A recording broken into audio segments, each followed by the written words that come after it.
Assalamualaikum warahmatullahi wabarakatuh. Thank you to the excellencies our lecturer, Mr. Fauzan MPD. In this opportunity, we would like to present a presentation about language model functions. My name is Yuliati. I'm as the first speaker.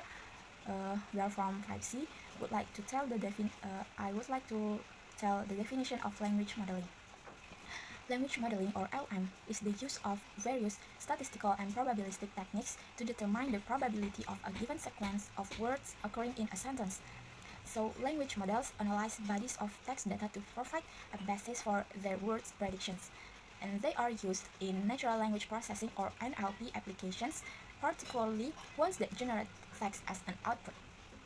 Some of these applications include machine translations and question answering.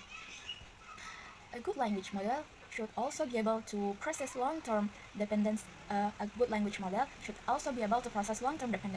handling words that may derive their meaning from other words that occur in far away, disparate parts of the text, and a language model should be able to understand when a word is referencing another word from a long distance, as opposed to always relying on proximal words within a certain fixed history. This requires a more complex model, and it is used directly in a variety of industries, including tech, finance, healthcare, transportation, legal, military, and government. Additionally, it's likely most people reading this have interacted with a language model in some way at some point in the day. And whether it be through Google search, an autocomplete text functions, or engaging with a voice assistant. And the roots of language modeling as it exists today can be traced back to 1848, and that year, Claude Shannon published a paper titled A Mathematical Theory of Communication. In it, he detailed the use of stochastic model called the Markov chain to create a statistical model for the sequence of letters in English text. This paper had a large impact on telecommunication industry, like the groundwork for information theory and language modeling. The Markov model is still used today, and n-grams and grams specifically are tied very closely to the concept. I think that's all from me, and thank you.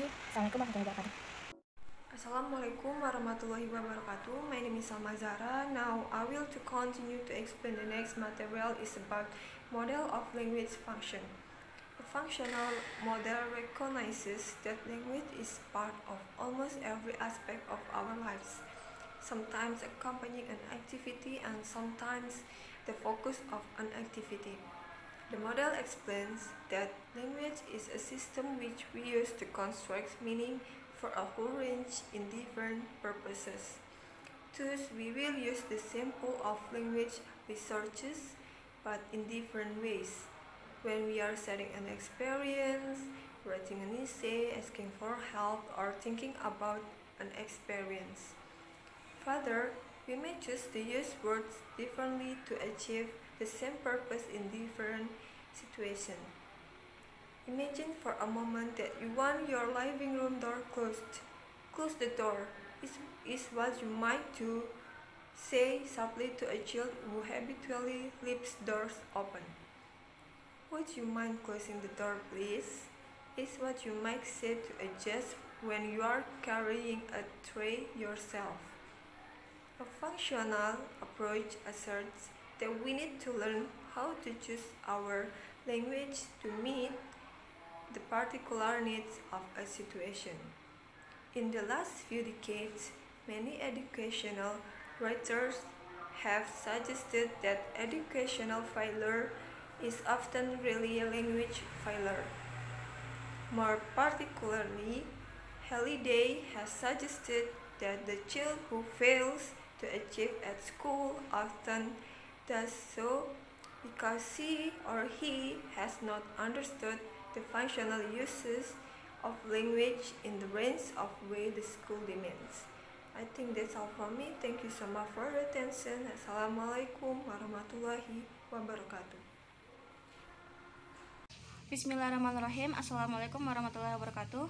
Let me introduce myself. My name is Nima Aulia from TBEC class. Now, I'm the third speaker. Let's start it. C. Assumption used in the functional approach. Language is a social process, any text, spoken or written, serves a social function or has a social component. In learning to make meaning through language, we also learn to become member of particular cultural group. There are six. First was language is a system of choices or resource for making meaning. The second one is the word text refers to any organized pattern of meaning. And the third, spoken texts are just as complex as written texts. And the fourth, any text created will be a product of its culture and its situation. And the fifth, the context in which language is used will determine its appropriateness. And the last one is our language change over time and is it changed by the way we use it. And the last material is the three functional models. Halliday and Hassan in 1995 argued that language has three main meta functions. So there are the first, the ideational function is to organize the speaker's or writer's experience of the real and imaginary world, that is, language refers to real or imagined person. And the second one is the interpersonal function is indicate establishes or maintain social relationship between people. It includes form of address, speech, function, and modality. And the last one, the third, the textual function is to create written and spoken text which is the choices within themselves and which fit to the particular situation in which they are used.